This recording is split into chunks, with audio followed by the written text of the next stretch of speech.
जब मुसलमानों ने तेरी गीता जलानी पड़ेगी नाम का एक ग्रंथ लिखा और उसको छाप करके घर घर में बंटवा दिया, हर मदरसे में बंटवाया, हर स्थान पर उसको बांटा गया, तो एक भी हिंदू जाकर के नहीं बोला कि तुम्हारी हिम्मत कैसे हुई कृष्ण तेरी गीता जलानी पड़ेगी नामक तुमने ग्रंथ लिखा। मतलब हिंदुओं के आराध्य देव कृष्ण, लेकिन उनके बारे में क्या लिखा? कृष्ण तेरी गीता जलानी पड़ेगी। और उस पुस्तक में इन मुसलमानों ने क्या किया? कृष्ण जी के ऊपर इतने भद्दे लांछन लगाए इन लोगों ने, और एक भी हिंदू ने उस पुस्तक का जवाब नहीं दिया। एक भी हिंदू ने, एक भी कृष्ण के उपासक ने, एक भी कृष्ण की पूजा करने वाले ने उस पुस्तक का जवाब नहीं दिया। तो एक व्यक्ति खड़े हुए जिनका नाम था पंडित चमुपति एमए, उन्होंने कहा कि इन मुसलमानों ने इतनी गलत धूर्तता की है, हमारे भगवान योगेश्वर श्री कृष्ण के ऊपर गालियां दी हैं, उन पर लांछन लगाया, इनका प्रतिकार होना चाहिए, इनको जवाब देना चाहिए। तो उस पंडित चमुपति एमए ने भगवान श्री कृष्ण का असली चरित्र लिखा जिसका नाम था योगेश्वर श्री कृष्ण, और उसको बांटा गया। फिर उसने कहा कि तुमने तो हमारे भगवान श्री कृष्ण पर गलत लांछन लगाया, उनके बारे में झूठ बोल करके एक पुस्तक लिखी, अब मैं तुम्हारे मोहम्मद साहब पर एक सच बोल करके पुस्तक लिखूंगा, तुम्हारी हदीसों और तुम्हारे कुरान के प्रमाणों के आधार पर लिखूंगा।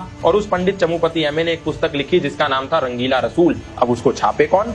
एक भी पब्लिशिंग हाउस सनातन धर्म के नाम पर चलने वाला, धार्मिक पुस्तकों को छापने वाला, उस पुस्तक को छापने के लिए तैयार नहीं हुआ। तब लाहौर में एक प्रकाशन चलता था, एक पब्लिशिंग हाउस चलता था जिसका नाम था राजपाल एंड सन्स। महाशय राजपाल उसको चलाते थे। महाशय राजपाल ने कहा, पंडित जी मैं आपकी पुस्तक रंगीला रसूल को छापूंगा। तो पंडित चमुपति एमए ने उनसे बोला कि पुस्तक तो छाप दो पर लेखक का नाम नहीं देना, क्योंकि लेखक का नाम दोगे तो समझो सजाए मौत। अब आप सोचेंगे पंडित चमुपति एमए ने जब हदीसों और कुरानों के आधार पर लिखा तो काहे की गुस्ताखी?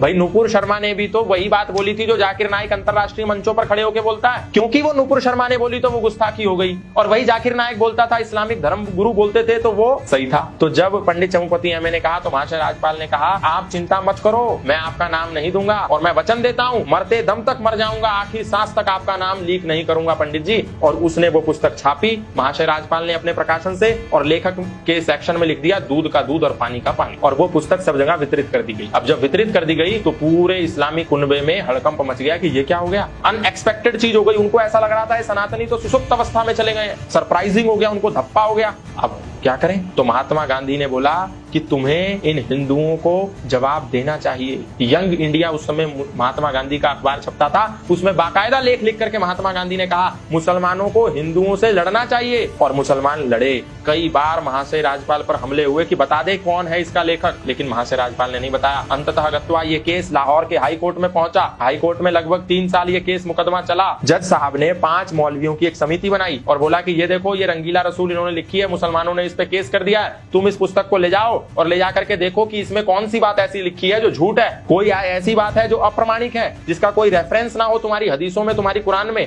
तो सारे मौलवी उसको ले गए, उस पर शोध किया गया, बोले एक भी बात ऐसी नहीं है जो झूठ है। मौलवियों ने ये स्वीकार किया कोर्ट के अंदर, और बाइज्जत महाशय राजपाल को बरी कर दिया गया। अब जब छोड़ दिया गया तो महात्मा गांधी ने फिर यंग इंडिया में लिखा कि यदि न्यायिक व्यवस्था देश की तुम्हें न्याय नहीं दे सकती तो तुमको न्याय को, कानून को अपने हाथ में लेना चाहिए। उसके बाद महाशय राजपाल की लाहौर में चाकू घोंप घोंप कर हत्या कर दी गई। तो कहने का तात्पर्य ये है कि सनातनियों के कृष्ण को ये लांछन देते हैं तो सनातनी चुप पड़े रहते हैं, लेकिन यदि इनके ही बात को सच किसी ने उजागर कर दिया तो इन सबके पेट में दर्द हो जाता है। और सनातनी लोग फिर आर्य समाज को गाली देते हैं, बोलते हैं आर्य समाज तो मूर्ति का खंडन करता है, आर्य समाज तो कृष्ण को नहीं मानता, आर्य समाज तो हनुमान को नहीं मानता, आर्य समाज तो मंदिरों का विरोध करता है, आर्य समाज तो श्री राम का विरोधी है। भाई आर्य समाज यदि श्री राम, श्री कृष्ण, हनुमान का विरोधी होता तो कभी भी योगेश्वर भगवान श्री कृष्ण का सच्चा चरित्र न लिखता। महाशय राजपाल एक आर्य समाजी थे, कोई हिंदू नहीं आया, फिर कोई पौराणिक नहीं आया, कोई पंडित जी नहीं आया, कोई पुजारी नहीं। मैं किसी का विरोधी नहीं हूँ, लेकिन मुझे इस बात से दुख होता है कि जब लोग कहते हैं कि आर्य समाज तो सनातन धर्मियों का शत्रु है। जब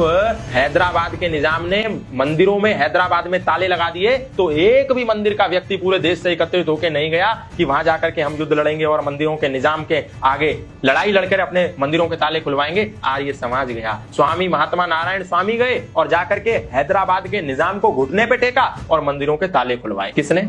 आर्य समाज ने। पर आर्य समाज को क्या करते हैं, सब लोग गाली देते हैं, बोलते हैं मंदिरों के विरोधी है।